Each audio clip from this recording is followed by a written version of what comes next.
In fact, people ask me what's the best book they could read, and I always tell them the one that's inside of you, right? Because that has all of Buddha's teachings in it. It shows us the truth of dissatisfaction. It shows us the truth of what we're holding. It shows us the truth of practice, how we can let go, and as Clinton said, see the truth, and then use that in some kind of way that's helpful. That's why I always think the really most important foundation part of our practice is just a simple sitting meditation, because what we're doing in sitting is exactly what we're doing in our life from moment to moment to moment. So Clinton used the word truth a lot, and this is what we're doing during sitting too. So we have a very simple meditation instruction. We tell people how to sit, how to breathe, how to keep your eyes, how to keep your hands.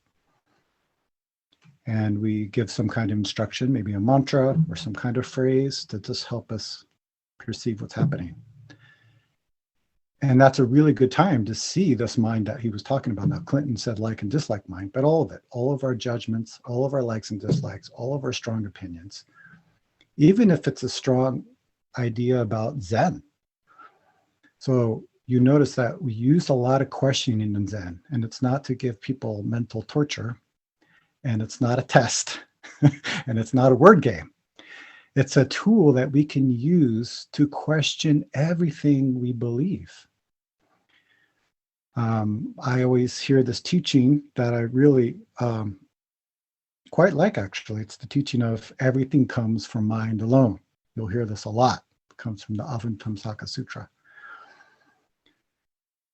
And it feels good. It's like, okay, it makes sense. Now everything comes from mind alone. That's why this world is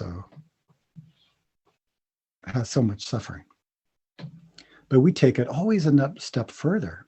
Well, if everything comes from mind alone, where does mind come from? We're questioning everything we believe so we can return. So that's a tool to return to this clear mirror that Clinton was talking about. So he mentioned about the ugly houses. Then he said, is it?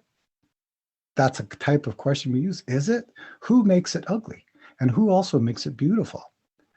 So we can just start seeing our habitual thinking clearly as it is.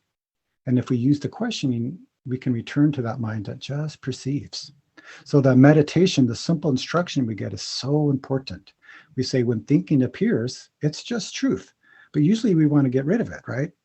Like you're sitting and you hear birds chirping. It's so nice, and the breeze is coming in. But then a thinking appears like, oh God, shouldn't be thinking. I might be doing my mantra too slow or something. Maybe not breathing deep enough. But what's the difference between a bird chirping and a thought appearing? It's just truth. So what we do is we get attached to it, either by holding it or trying to get rid of it, right? So that's what the Buddha called dissatisfaction or suffering. So it's just seeing things exactly how they are. Thought appears. Okay, that's the truth. Birds chirping, that's the truth. Dogs barking, that's the truth. Man, that dog's loud. What kind of dog is that? Because I never want to get a dog like that because it's so loud. Question that. Who makes it loud? The dog's barking doesn't make it loud. The dog's not making it loud. Who's making it loud? So it's just a tool to help us go, oh, it's just what it is. In fact, if our mind is clear, we don't even hear the sound or hear the dog barking. We are the dog barking. Just sitting, woof, woof. Then perceive the breath in and out. Then thought appears. There's a quote I just saw from Zen Master Sung Song. I have tons of his quotes. I used to do the quotes for the Quantum School of Zen. Now Tam took it over, which she's doing a much better job than I did. But I was looking at some of these quotes, and he has a line, and I have to figure out where it is. It's one of the books, because I got everything from the book. And his line is, thinking is enlightenment. That blew me away for so many years. I couldn't get it. Why is that? Because we are enlightened. We are thinking. We are breathing. We are dog barking. And from there, then we can actually respond to what's appearing in front of us.